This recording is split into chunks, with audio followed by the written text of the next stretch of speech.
আসসালামু আলাইকুম, কি অবস্থা সবার? আশা করি সবাই ভালো আছেন। তো একটা মানুষ ইউরোপ যখন থাকে, যে ইউরোপ থাকে, তো তখন এলাকার মানুষ মনে করে যে ওই ওর পোলা ইউরোপ থাকে, ওর পোলা ইউরোপ কান্ট্রির মধ্যে ফ্রান্সে থাকে, ওর পোলা যায় ওই থাকে স্পেন, ইটালি, পর্তুগাল, এরকম ইউরোপ কান্ট্রি থাকে। ইউরোপ কান্ট্রি তো সুখ আর সুখ, ইউরোপ কান্ট্রিতে তো কোনো ঝামেলা নাই, আর টাকা কাম করলেই টাকা। ঠিক আছে, ওই একদিন কাম করলেই বাংলার আয় পরে 10,000, মাসে আয় পরে 2 লাখ, 3 লাখ, 4 লাখ পর্যন্ত কামাইতেছে। শুধু ওই এলাকার মানুষ যে মনে করে তা কিন্তু না।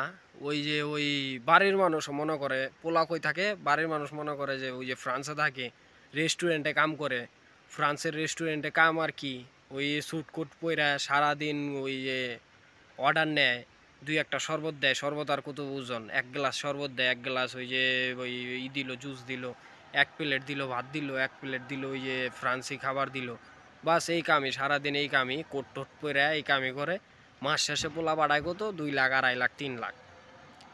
কিন্তু ভাই ইউরোপে যে যারা ইউরোপে আসে, ইউরোপে কাজ করে, তারা যে জানে যে ইউরোপে যে কত কষ্ট ভাই। মিডল ইস্টের চাইতে বেশি কষ্ট আমার মনে হয় ইউরোপে। ঠিক আছে, এই যে আমি ভাই 6 বছর প্রবাস লাইফ চলতেছে, 6 বছর প্লাস। তার মধ্যে 4.5 বছরই আমি কাটাইছি সৌদি আরবে। ঠিক আছে, তো সৌদি আরবে আমার মনে হয় না আমি এত বড় ডিউটি করছি এক জায়গায়, এত মানে কষ্ট করছি। আমি ছোট ডিউটি করছি, 8 ঘন্টা 8 ঘন্টা 2 জায়গায় করছি, তাও ভালো লাগছে। কিন্তু এখানে আসার পরে ভাই 14 ঘন্টা টানা ডিউটি। তার মধ্যে মানে পানি ধরতে ধরতে হাতের কি অবস্থা হয়েছে আমি দেখাই আপনাদের, আমার হাতটা দেখাই, শুধু হাতটা দেখে আপনি মানে কল্পনা করতে পারবেন যে কিরকম কষ্ট। তো ভাই এই যে দেখেন আমার হাতের অবস্থা, পানি ধরতে ধরতে মানে পানি দিয়ে পানির সাথে কাজ করতে করতে হাতের অবস্থা একদম খারাপ। এই হাতটা তাও মোটামুটি একটু ভালো আছে। তো এই হাতটার অবস্থা দেখেন। ঠিক আছে, এটা কোনো সাধারণ হাত না ভাই। এটা যারা ভাবতেছেন একটা সাধারণ হাত, তাদের বলি এই হাতটা ভাই 6 বছর ধরে নিজের ফ্যামিলি চালাইতেছে, নিজের ফ্যামিলির দায়িত্ব নিছে। ঠিক আছে, এই হাতটা একটা এরকম ছেলের হাত, যেই ছেলেটা 6 বছর ধরে প্রবাসে কষ্ট করতেছে নিজের ফ্যামিলির ভালো রাখার জন্য, নিজের ফ্যামিলির দায়িত্ব নেওয়ার জন্য। ভাই দেখলেন আমার হাতের কি অবস্থা, পানি ধরতে ধরতে, পানির সাথে কাজ করতে করতে সারাদিন হাতের এরকম অবস্থা হয়ে গেছে। আর ইউরোপে তো ঠান্ডা বেশি, এটা তো জানেন। ইউরোপে যখন এখন বর্তমানে গরম, আলহামদুলিল্লাহ গরম চলতেছে। তো গরমের সময় মোটামুটি আলহামদুলিল্লাহ পানির সাথে কাজ করা যায়, পানি মানে হাতে লাগলেও সারাদিন পানি ধইরা কাজ করা যায়। কিন্তু যখন শীতের দিন আসবো তখন অবস্থা ভাই খারাপ, কিন্তু কিছু করার নাই ভাই। কারণ এটা হইলো নসিব, আমাকে নসিবে 4 আঙ্গুলের কপাল আছে না ভাই, এই কপালের মানে লেখা যে আমাদের প্রবাসে থাকতে হইব, প্রবাসে কষ্ট করতে হইব, প্রবাসে কষ্ট করে নিজের ফ্যামিলির দায়িত্ব নিতে হইব, টাকা পয়সা কামাইয়া নিজের ফ্যামিলির ভালো রাখতে হইব, নিজের সুখ বিসর্জন দিতে হইব, নিজের স্বপ্নগুলা ধুলিস্যাৎ কইরা পরিবারের স্বপ্নগুলা পূরণ করতে হইব। এটা আমাদের ভাই 4 আঙ্গুলের কপালে লেখা। তো অনেকে বলতে পারেন যে ভাই ইউরোপে অনেক অনেক সুখের কাজ করে। হ্যাঁ ভাই, সুখের কাজ করে, এটা সবাই যে কষ্টের কাজ করে ইউরোপে তা না। সুখের কাজ করার মতো যোগ্যতা আপনার থাকতে হবে। যোগ্যতা বলতে আমি সুন্দরভাবে বুঝাই, আপনি যখন ইউরোপে আসবেন, ইউরোপে আসার পরে ওয়ার্ক পারমিট নিয়ে আসলে আপনি একটা নির্দিষ্ট কাজে আসবেন। যদি ওয়ার্ক পারমিট ছাড়া আসেন, তাহলে দেখা যায় যে আপনি অবৈধ। অবৈধ থাকলে আপনি ওই ভালো কোনো সেক্টরে কাজ করতে পারবেন না। ভালো কোনো সেক্টরে কাজ করতে হলে আপনার বৈধতা থাকতে হবে, এটা মাস্ট।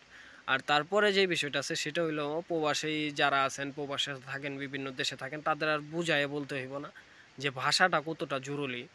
আপনি যে দেশে থাকেন সেই দেশের যদি ভাষা জানেন, তাহলে আপনার জন্য অনেকটা সহজ। আপনার কোনো ওই স্কিল ওয়ার্কার হইতে হইব না, কোনো কাজ জানা থাকতে হইব না, কোনো ডকুমেন্ট না থাকলেও আপনি ভাষার জোরে ভালো জায়গায় কাজ করতে পারবেন।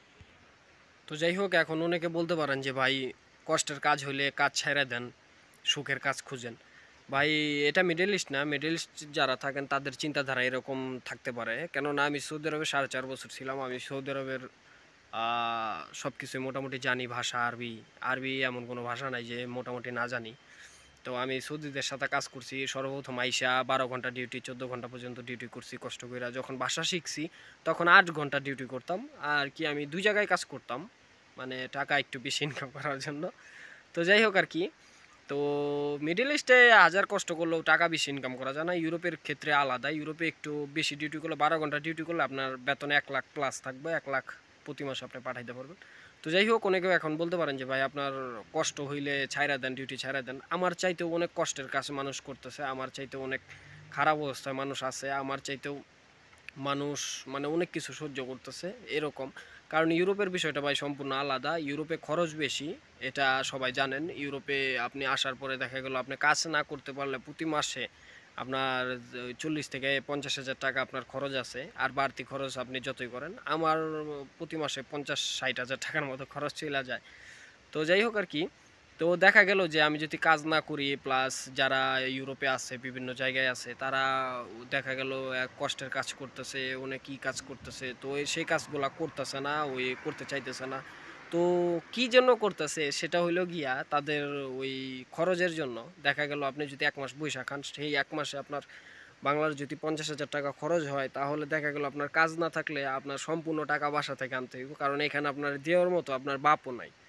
আপনার যে বাপ, জন্মদাতা বাবা, সেই বাবাও এখানে দেখবেন যে আপনার খরচের টাকা দিব না, কেননা এখানে খরচের টাকাটা অতিরিক্ত। আর যে বিষয়টা আছে সেটা হইলো গিয়া এখানে কেউ কাউরে ওই ধারও দিতে চায় না, কেউ কাউকে সাহায্যও করতে চায় না। ইউরোপের বিষয়টা সম্পূর্ণ মিডল ইস্ট থেকে আলাদা। মিডল ইস্টে অনেকের, আমি 4.5 বছর ছিলাম মিডল ইস্টে, অনেকের সাহায্য করছি যতটুকু পারছি, অনেকের কাজ ম্যানেজ করে দিছি, অনেকের রুম ভাড়া ছিল না, রুম ভাড়া নিজের পকেট থেকে দিয়ে দিছি। কিন্তু এখানে ভাই পারো না, কেননা এখানে আপনার 40-50 হাজার টাকা প্রতি মাসে খরচ আছে। আপনার যদি বৈশা খান তাহলে 40-50 হাজার টাকা আপনার প্রতি মাসে গুনতে হইব। তো সেক্ষেত্রে আপনি যদি এখানে কাজ না করেন, তো আপনার বাসা থেকে আইনা খাইতে হইব, বাসা থেকে আইনা আপনার সম্পূর্ণ খরচ এখানে চালাইতে হইব। তো যাই হোক, সবশেষে আপনাদের একটা কথাই বলি, যেই পরিস্থিতিতে আছেন, যেই অবস্থাতে আছেন, যেই কর্মক্ষেত্রে আছেন, আপনি ধৈর্য ধরেন, ধৈর্য ধরে ইনশাল্লাহ আল্লাহর উপর ভরসা রাখেন, ইনশাল্লাহ উপর একজন আছে। একটা সময় যাইব, দেখা যাইব যে আপনার অনেক মানে দুঃখ কষ্ট সব কিছু চলে যাইব। একটা সময় যাইব আপনি প্রতিষ্ঠিত হইবেন, একটা ভালো জব পাইবেন। দেখা গেল ভাষা জানলে, ডকুমেন্ট থাকলে আপনি একটা ভালো জায়গায় কাজ করতে পারবেন। আপনার তখন একটা মূল্য থাকবো, একটা ভ্যালু থাকবো আপনার প্রফেশনের। তো যাই হোক আর কি, সেই পর্যন্ত আপনার ধৈর্য ধরতে হইব। আর ধৈর্য ধারণ না করতে পারলে ইউরোপ তাদের জন্য না। যারা ইউরোপে আসার সাথে সাথে সুখ চান, আসার সাথে সাথে ভালো বেতন চান, ভালো একটা কাজ চান, তো তাদের বলি ভাই, ইউরোপ আর না এসে আপনি মিডল ইস্টে যান। মিডল ইস্টে এটা সম্ভব হইতে পারে যদি আপনার আত্মীয় স্বজন থাকে, কিন্তু আপনার ইউরোপের ক্ষেত্রে এটা আলাদা সম্পূর্ণ। ইউরোপে আপনার ডকুমেন্ট লাগবো, ভালো একটা সেক্টরে কাজ করতে হইলে তার মধ্যে আপনার ভাষা লাগবো।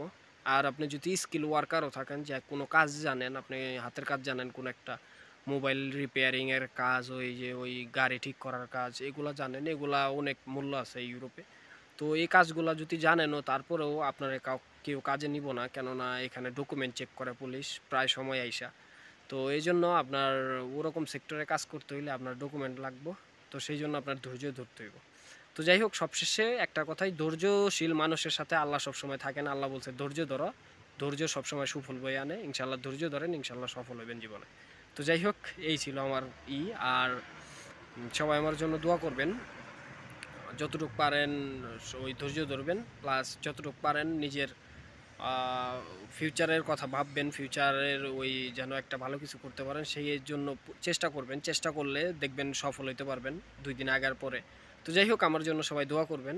আর আর কি বলো, তো যাই হোক, ভিডিও আজকের মতো পর্যন্ত। ভিডিও ভালো লাগলে অবশ্যই লাইক করেন, মন চাইলে শেয়ার করেন, আর পারলে আমার চ্যানেলটা অবশ্যই সাবস্ক্রাইব করে রাখবেন। তো দেখা হইতেছে পরবর্তী কোনো ভিডিওতে। সে পর্যন্ত ভালো থাকেন, সুস্থ থাকেন। আল্লাহ হাফেজ।